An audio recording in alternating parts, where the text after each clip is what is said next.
मोहतरम हजरात, हमारे पैगाम का मकसद, हमारे जुलूस का मकसद एक ही है कि नाखुदा मस्जिद में पेश इमाम की बहाली हो। और बहुत अच्छी तरीके से वाज़ेह कर देना चाहता हूं, जो 20 साल से ये नाखुदा मस्जिद के पेश इमाम की जो जगह खाली है वो पूरी होनी चाहिए। मैंने आपको पुलिस के हजरात हमारे बैठे हुए हैं, मैंने उनकी जबान में भी बात की। जिस तरह एक थाने में अगर ओसी नहीं होता है तो वो थाना ठीक से नहीं चल पाता। असिस्टेंट ओसी या उसका नायब वाइस कितने दिन तक थाना को ठीक से चलाएगा? तो आप समझ सकते हैं, या किसी भी कॉलेज में अगर प्रिंसिपल ना हो, उसका एक्टिंग प्रिंसिपल हो या उसका नायब प्रिंसिपल हो, तो वो कॉलेज ठीक से नहीं चल पाता है। जिस तरीका से एक स्टेट का चीफ मिनिस्टर ना हो, उसका डिप्टी चीफ मिनिस्टर हो, वो कितना दिन तक स्टेट सही से चलाएगा? तो आप समझ सकते हैं, जिस तरीका से मुल्क का एक प्राइम मिनिस्टर ना हो और उसकी जगह में डिप्टी प्राइम मिनिस्टर या नायब प्राइम मिनिस्टर मुल्क को चलाता हो, तो कितनी दिन तक ठीक से चला पाएगा? तो आप हमारे दर्द आप जरूर अच्छी तरीका से समझ लेंगे।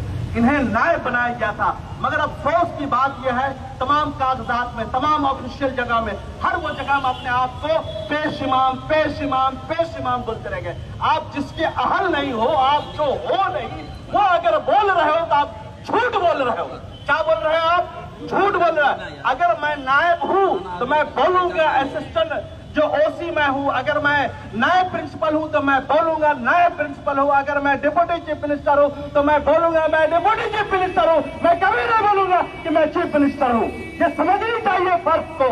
ये फर्क है, ये झूठ बोलने का अंदाज है। मगर ये जो शफीक है, कारी शफीक आलम साहब, ये मौलाना भी नहीं है, ये ओनली हाफिज है, ये कारी है, ये अपने आप को मौलाना आलिम फाजिल सब बोलते हैं। ये कुछ भी नहीं है, ये सिंपल हाफिज और कारी है। और एक चीज बता दूं, मैं जब जानता था उनको, उस वक्त वो हाफिज शफीक आलम साहब थे।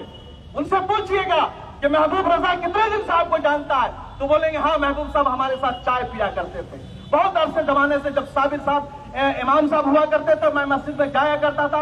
मैं उसका क्लास 10 का स्टूडेंट था, 11-12 कर रहा था, इसलिए कि मौलाना साबिर साहब के नवाज है, उनके जो नाती था मेरा क्लासमेट था, इसकी वजह से मैं साबिर साहब के हुजरे में जाया करता था। मैं अच्छी तरीके से इस चीज को समझता हूँ। उस वक्त कारी शफीक आलम साहब थे, हाफिज शफीक आलम साहब थे, मगर माहौल बना, हालात बदले, वजह बदले, कुछ लोग फ्रंट लाइन में आ गए, कुछ लोग सामने में आ गए।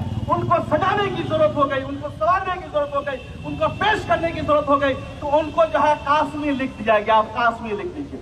मैं वजाहत कर देना चाहता हूं, ये कासमी दारुल उलूम देवबंद के कासमी नहीं है। दारुल उलूम देवबंद दुनिया के एक बड़े मदरसों में नाम शुमार होता है। उनकी तालीम का पैमाना के बारे में क्या कहना है?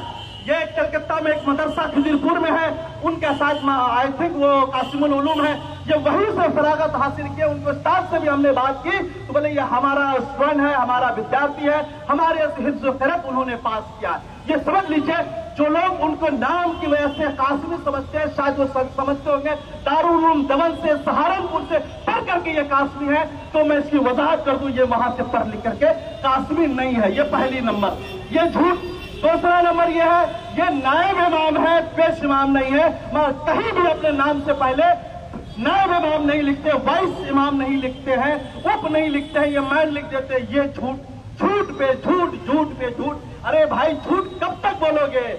मनसफ़े इमामत एक पाकीज़ा मनसब है। मनसफ़े इमामत एक रसूलुल्लाह का पैगाम को आम करने का एक अहम मकसद है। आप दुनिया से लौ लगा लिया है, आप बिल्डरों से लौ लगा लिया है, आप नेताओं से लौ लगा लिया है, आप कारीबारियों से लौ लगा लिया है, आप उसके रहमो करम भी जी रहे हैं।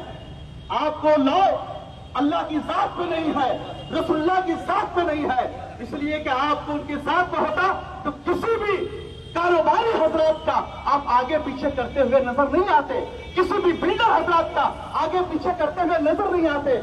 आपको लगता है जो रज़्ज़ाक़ है, रिस्क देने वाला है, रब फरमाता है इन्नल्लाह यर्ज़ुक़ु मन यशाअ बिग़ैरि हिसाब, बेशक अल्लाह ताला बेहिसाब रिस्क देने वाला है, मगर उसको रिस्क दुनिया वालों से लग गया है। जिस इमाम को दुनिया से मोहब्बत हो जाए, दुनिया से अकीदत हो जाए, आप जान सकते हैं, इसलिए कि हदीस में आया है ये दुनिया मोमिनों के लिए क्या है? कैद की जगह है। ये दुनिया हदीस नबवी है, ये दुनिया मोमिनों के लिए कैद की जगह है, और आखिरत के लिए, आखिरत मोमिनों के लिए जन्नत है। मगर मौलाना ने इस दुनिया को जन्नत समझ लिया। यही उनकी सबसे बड़ी भूल है। यही भूल को खत्म करने के लिए, कवर करवाने के लिए आपके सामने में आया हूं और फिर आपके सामने बात रखने के लिए मशहूर समाजी कारकुन, सोशल एक्टिविस्ट और मिल्लत के कई इदारों के मेंबरान भी है। इस्लामिया कमेटी इस्लामिया के मेंबर है, यतीम खाना में और भी जगह समझिए कि जगहों में मेंबर है। Welcome to K-Mall, a premium project by Kaleem Group. K-Mall is in the heart of Kolkata's electronic, garment and lifestyle hub, Khidirpur. K-Mall, which is designed as a world-class mall, is the outcome of endless effort of our experts, combined with modern superb techniques and new age design. Book now